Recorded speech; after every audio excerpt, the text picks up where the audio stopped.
Satu, dua, tiga. Assalamualaikum warahmatullahi wabarakatuh. Perkenalkan, nama saya Luki Iza Pratama. Pada kesempatan kali ini saya akan mempresentasikan materi tentang amnesti pajak. Dan berikut ini adalah materi yang akan saya presentasikan.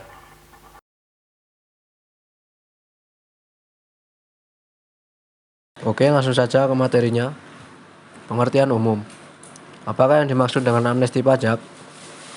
Amnesti pajak adalah penghapusan pajak yang seharusnya terhutang, tidak dikenai sanksi administrasi perpajakan, dan sanksi pidana di bidang perpajakan dengan cara mengungkap harta bersih dan membayar uang tebusan. Bagaimana cara mengikuti amnesti pajak? Cara yang pertama yaitu mengungkapkan harta bersih dan menghitung uang tebusan dengan mengisi surat pernyataan dan melampirkan persyaratan dan kelengkapan yang diperlukan. Cara yang kedua yaitu membayar sejumlah uang tebusan. Cara yang ketiga, melaporkan surat pernyataan dan seluruh persyaratan. Yang keempat, menerima bukti penerimaan surat. Dan yang terakhir, mendapatkan surat keterangan pengampunan pajak. Kewajiban perpajakan apa saja yang termasuk dalam amnesti pajak? Yang pertama adalah pajak penghasilan, yang kedua pajak pertambahan nilai, dan yang terakhir adalah pajak penjualan atas barang mewah. Apa saja keuntungan mengikuti amnesti pajak? 1. Penghapusan pajak yang seharusnya terhutang. 2. Tidak dilakukan pemeriksaan dan penyelidikan perpajakan. 3. Tidak dikenakan sanksi administrasi dan pidana di bidang perpajakan. 4.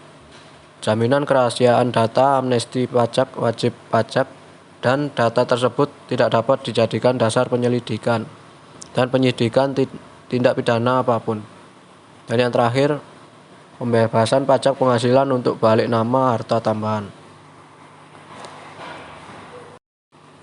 Apa konsekuensi jika tidak mengikuti amnesti pajak? Terhadap wajib pajak yang tidak menyampaikan surat pernyataan sampai dengan periode pengampunan pajak berakhir, berlaku ketentuan sebagai berikut.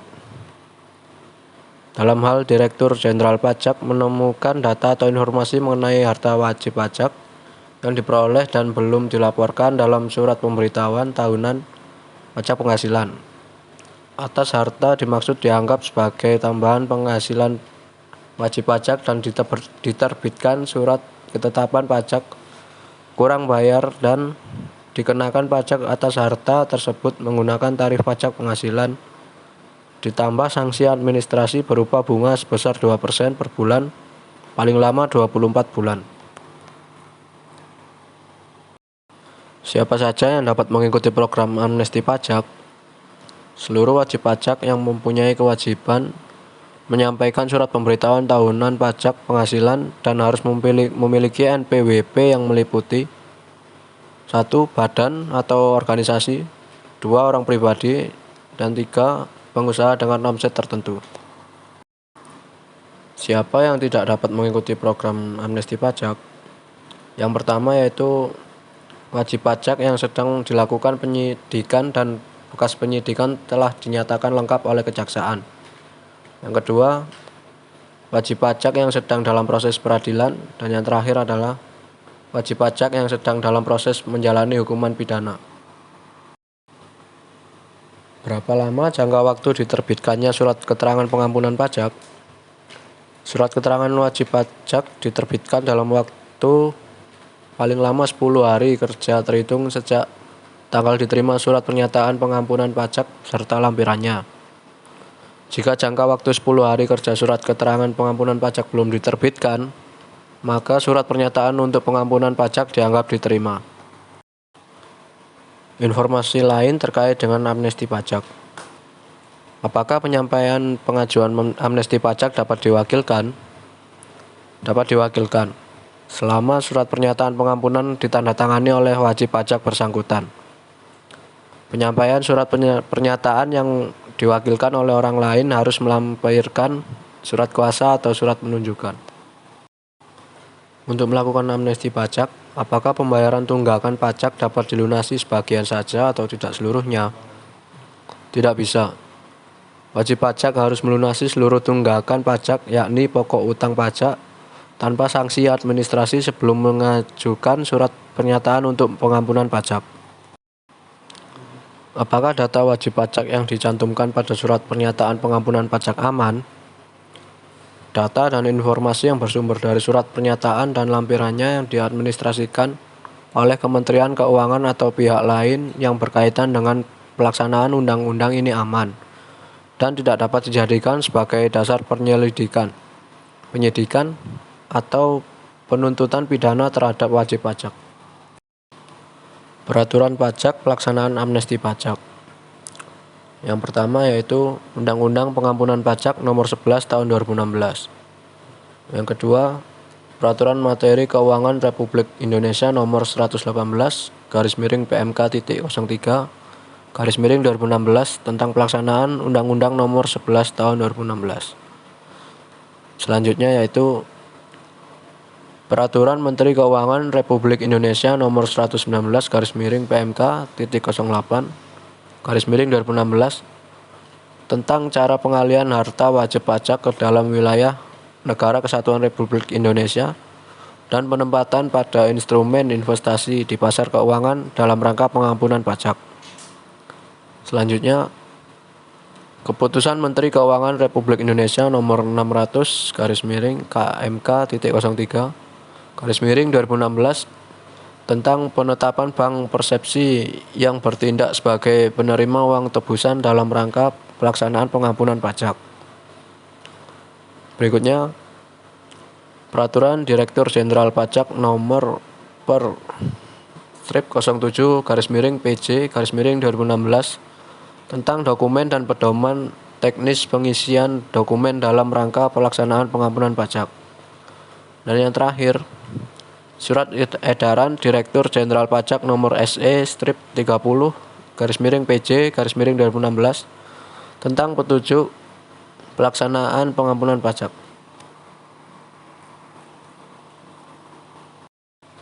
Manfaat adanya amnesti pajak bagi masyarakat.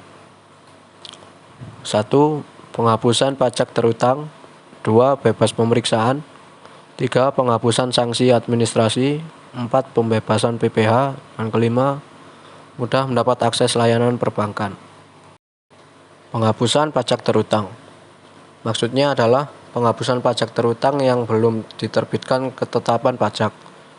Selanjutnya tidak dikenai sanksi administrasi perpajakan dan tidak dikenai sanksi pidana di bidang perpajakan.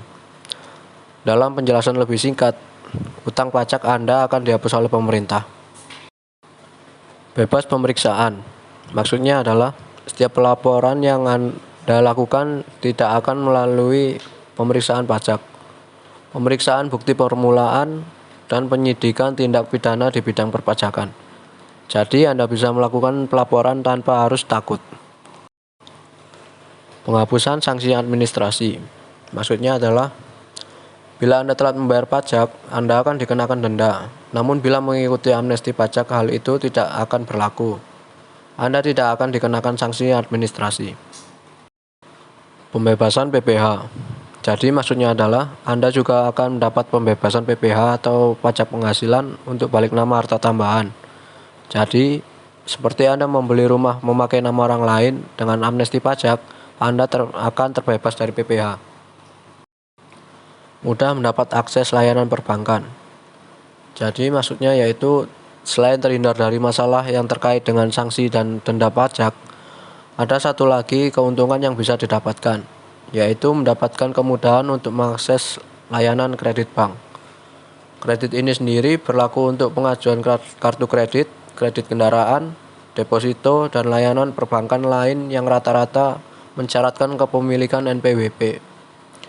Dengan laporan pajak yang lengkap, tentu bank akan lebih yakin untuk memberi Anda pinjaman. Khusus untuk pengguna kartu kredit, peraturan amnesti pajak telah membuat adanya penundaan pelaporan data transaksi kartu kredit yang harus dilakukan oleh bank penerbit kartu kredit. Kelemahan amnesti pajak. Selain memiliki kelebihan, amnesti pajak tentu ada kelemahannya. Kelemahan amnesti pajak ada 3, yaitu yang pertama, Dikhawatirkan tidak berjalan secara konsisten. 2. Hanya memberi karpet merah bagi para koruptor. Dan yang terakhir adalah dianggap mencederai asas keadilan. Dikhawatirkan tidak berjalan secara konsisten. Jadi maksudnya yaitu hingga saat ini belum ada kejelasan mengenai kewajiban bagi wajib pajak untuk menempatkan kekayaannya di dalam negeri. Kemungkinan besar individu-individu yang meminta amnesti pajak akan menyembunyikan kembali kekayaan mereka di luar negeri ketika manfaat pengampunan pajak tak lagi diberikan. Hal ini menyebabkan amnesti pajak dapat berjalan secara tidak konsisten atau tidak sesuai dengan peraturan awal. Hanya memberi karpet merah bagi para koruptor. Maksudnya adalah forum yang dilakukan di Indonesia untuk transparansi anggaran atau yang biasa disebut FITRA mengatakan amnesti pajak dalam RAPBNP 2016 bukan untuk masyarakat, melainkan hanya untuk kepentingan pengusaha saja yang memberi dana besar di luar negeri. Amnesti pajak hanya dijadikan bahasa kampanye oleh politisi untuk memuluskan proyek swasta. Hal ini hanya akan menjadikan karpet merah untuk para koruptor dan konglomerat yang mendapat keuntungan di Indonesia. Dianggap mencederai asas keadilan. Amnesti pajak dianggap mencederai keadilan bagi masyarakat yang selama ini patuh membayar pajak. Apalagi pada tahun 1964 dan 1984, amnesti pajak berjalan tidak efektif karena minimnya ketersediaan data perpajakan. Di sisi lain, pengampunan pajak diharapkan menjadi terobosan kebijakan yang dapat memberikan manfaat bagi wajib pajak. Pertumbuhan ekonomi diharapkan dapat meningkat melalui repatriasi aset. Dengan adanya likuiditas domestik, penurunan suku bunga, peningkatan nilai tukar rupiah, serta peningkatan investasi. Sebagai pengusaha, Anda dapat mulai melaporkan pajak Anda agar terhindar dari masalah hukum. Perhitungan dan pembayaran dapat dengan mudah Anda lakukan dengan memanfaatkan laporan keuangan yang valid. Melalui laporan keuangan perusahaan, Anda dapat mengetahui besaran pajak yang harus disetorkan, sehingga laporan pajak setiap tahun dapat dilakukan dengan mudah. Anda bisa lebih mudah melakukan perhitungan dalam pembayaran dengan memiliki laporan keuangan yang tepat. Jurnal adalah software akuntansi online yang membantu membuat laporan keuangan Anda secara detail dengan tepat. Dengan laporan keuangan, Anda dapat mengetahui berapa pajak yang harus Anda bayar dengan tepat, sehingga perusahaan dapat melakukan pelaporan pajak setiap tahunnya. Sekian dari saya. Apabila ada salah kata mohon dimaafkan. Wabillahi taufiq wal hidayah. Wassalamualaikum warahmatullahi wabarakatuh.